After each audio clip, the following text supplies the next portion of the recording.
joined by Brett McMurphy, Action Network HQ, with us on 365 Sports, who was the first one to give anybody the evidence. And, oh, my goodness, SMU was in and Alabama was out. Congratulations on that, Brett. Thanks for your time. Did, in the end, college football and the committee get it right, regardless of the seeding? Just did they get the right 12?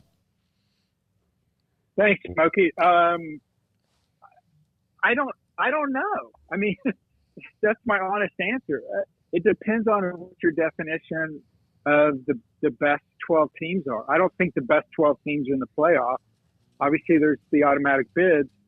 I could argue both sides, and that's what makes this so frustrating and maddening for fans and followers of college football is, why was Alabama ranked above Miami the week before? Well, we were told because of their record against top 25 teams, strength of schedule, etc.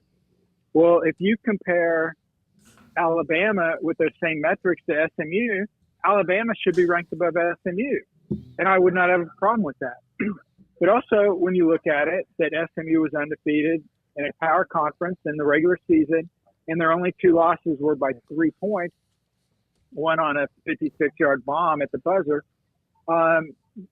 They should be in over Alabama for that reason too. There's not a right or wrong answer. It's just where you're rooting for, where your allegiances are, where your biases are. And I think that's why so many people have an issue with this and say, well, the committee screwed this up, the committee screwed that up. I don't necessarily think they screwed up. I think the biggest problem with what they do is they grade schools, or they rate schools based on different factors. I think with some schools, they consider their strength of schedule. With other schools, they consider their quality losses, Boise State. Other schools, they consider their quality wins. I mean, that's why it's all over the map. Everybody has got a problem with Indiana. Not everybody. A lot of people. Why is Indiana in the playoffs? They have no top 25 wins. Why are they in the playoffs? You guys have heard that. Guess who else doesn't have any top 25 wins? Fifth seeded Texas. And, I know you guys are deep in the heart there, but, outside of Texas, I don't think that many people have an issue with Texas being in the playoffs. Why is that? I don't know. It's because they're graded different. They're viewed differently. So my long-winded answer is I don't have a problem with it because I think the system's set up for failure, and they got to figure something out differently when they renew this thing in 2 years. Brett, how mad do you think Greg Sankey was about this? I think he probably saw it coming. I think this will give them more ammunition when the new playoff starts in 2 years, like I mentioned. Look, we don't know. We know we're going to have a playoff.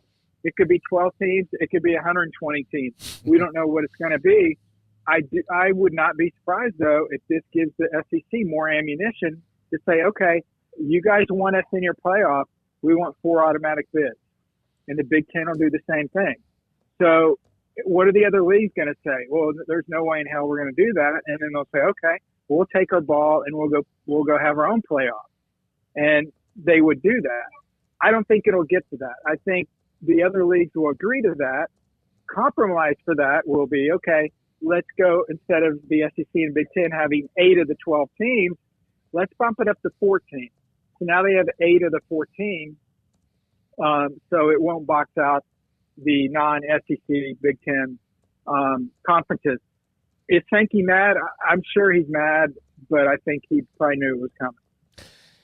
How do you think Brett Yormark feels? Arizona State gets in. They even get the first-round bye. They need some help thanks to SMU and the Clemson outcome for that one. But just kind of feeling all year long, Brett, with this stunted schedule, not everybody playing everybody. BYU didn't get a lot of respect when they were riding pretty high. Just, do you think the league, is there anything they can actually do to try to change perception outside of just winning games, or is there anything to change from Brett Yormark's position? It seems like people are not happy with the Big 12 overall. I don't know. I mean, I think it's random luck. I mean, you've got a 16-team conference. You can't play everybody.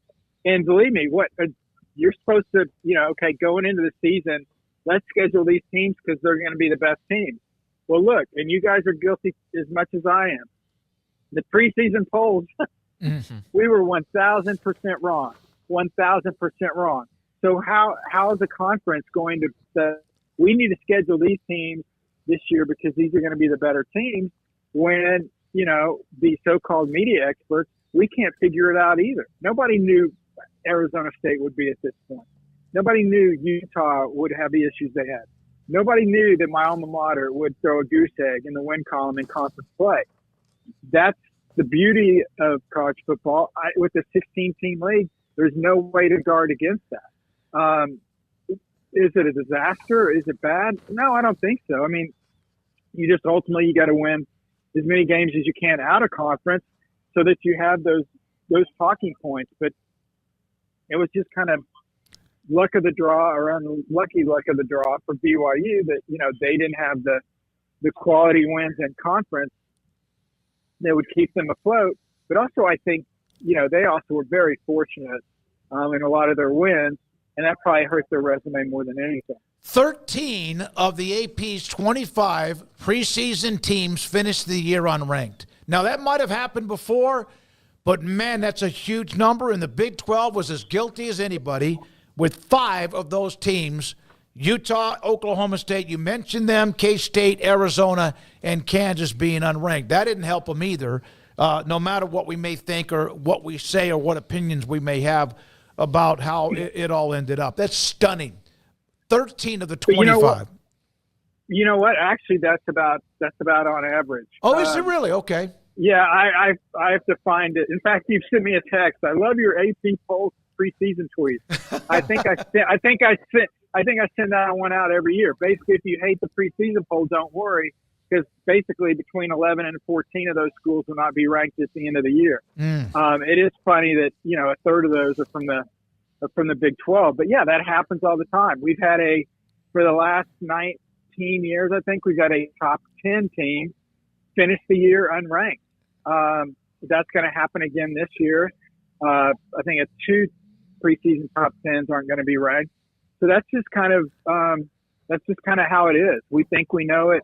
We don't. Obviously, with the portal, that's obviously it's going to be more unpredictable, if you will. But yeah, I don't think it's a big change that there are a lot of teams that aren't unranked. It seems like it's a normal occurrence every year, which is why a lot of people are like, well, we need to wait 5 or 6 weeks to do the ranking. I disagree, because you guys are going to rank them. I'm going to rank them. Somebody's going to rank them.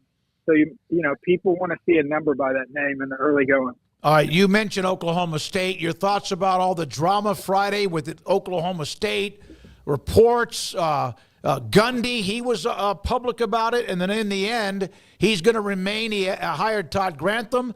How bad was that Friday, in your opinion, the way it shook out, and then in the end that he survived at least this year? Yeah, I think it was very significant that the Board of Regents called a meeting to discuss his employment. He turned a lot of people that wear the orange and black. He turned them the wrong way when he ripped the fan base a few weeks ago. Certainly his comments, although I don't think they came across how he meant them, but the comments over the summer at media days about the drunk driving issues with Ollie Gordon, or the punishment related to that. I think basically there's some people on the Board of Regents that are not Mike Gundy fans, is the easiest way to put it. Well, when you throw together 18 consecutive winning seasons, you don't hear a lot from those people. But then you roll out a 3-9, you rip the fan base, you're basically non-competitive, you're a corpse in your final game, then those people are going to come out of the woodwork. It was obviously significant enough that I think if Gundy would not have agreed to the restructured contract, that he'd be out of a job. They would have tried to sue him. Everybody signs a contract. There's a million things in the fine print. They would have found something that he violated and said, this is why we're not paying your buyout. Obviously, he would have fought that. It would have got settled. But yeah, it was serious. But ultimately, he will return. The thing I've got a problem with, and this has whether this is Oklahoma State or any college, the issue that I have is that Oklahoma State is saying, okay, we want you to take a pay cut, and that money will go to the NIL or go to the student athletes or other funds or whatever. I think that's horse crap, because if you're in any job, once you do a contract, you're owed that money. It's not your fault that suddenly your employer can't come up with other money. I thought that was, I didn't like that for my alma mater, and I thought it was, kind of a joke, to be very honest, because if, Oklahoma State needs to raise more money to give to the student athletes instead of asking their coaches, hey, can you give back some money? Is the president cutting her salary, or the administrators cutting their salaries? We know the answer to that. So it was just a weird situation. And I cannot in the past 72 hours, I've gotten so much text messages. One was ruining ESPN's selection show by breaking the SMU news. And then the other one was Gundy at Oklahoma State. And my response to the Gundy Oklahoma State was, we have one losing season in 19 years, and everyone loses their damn mind. Yeah, but look, when they did the losing season, they did it up as big as they could, Brett. I mean, that's it's been a while. It's been a while. We've been storing up for that one. Yeah, believe me. When I was at Oklahoma State, I saw some 3-9s roll out, a lot more than 9-3. That's for sure. So, Todd Grantham in his defensive coordinator. Obviously, I would think that he's going to hire an offensive coordinator that has that same kind of name cachet. Can the people that don't like him let bygones be bygones if he says goes 7-5 next year? That's a great question, and I don't know. I think this is more a personality issue.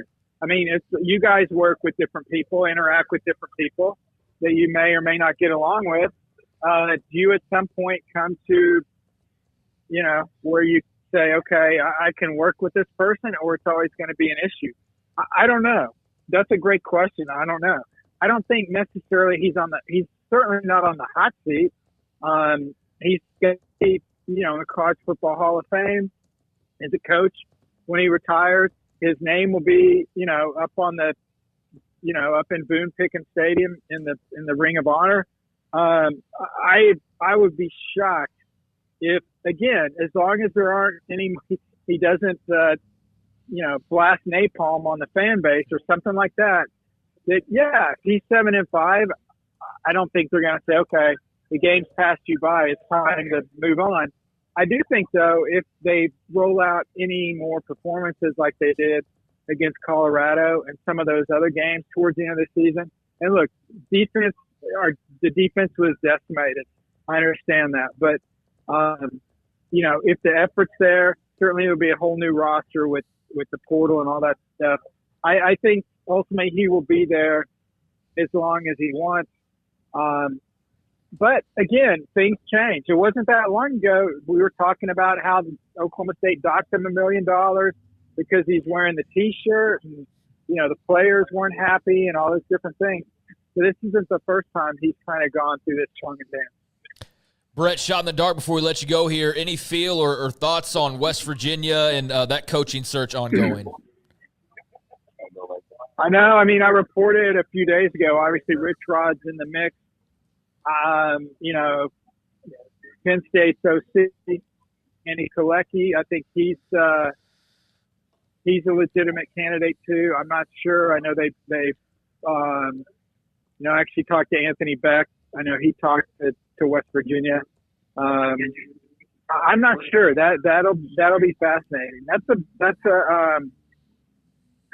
I think that can be a good job in the Big 12. It can be, it's obviously got a lot of tradition and they can win there. And it's funny, when I was watching that Ohio State-Michigan game and watching Ohio State melt down, it reminded me of that West Virginia-Pitt game a long time ago where all West Virginia had to do was beat Pitt as a 3-touchdown favorite, and they were going to the national title game, and they basically did what Ohio State did. But, yeah, I don't have a definite choice for the next coach for the Mountaineers. All right, man. Enjoy Vegas. The National Football Foundation banquet is some activities tonight, and then also tomorrow we'll have Dan Hampton, former Arkansas great, Bears great, on the show tomorrow on him getting honored as well. Thank you, Brett. Appreciate your time, and again, congratulations on the SMU Bama Pop. Appreciate your time.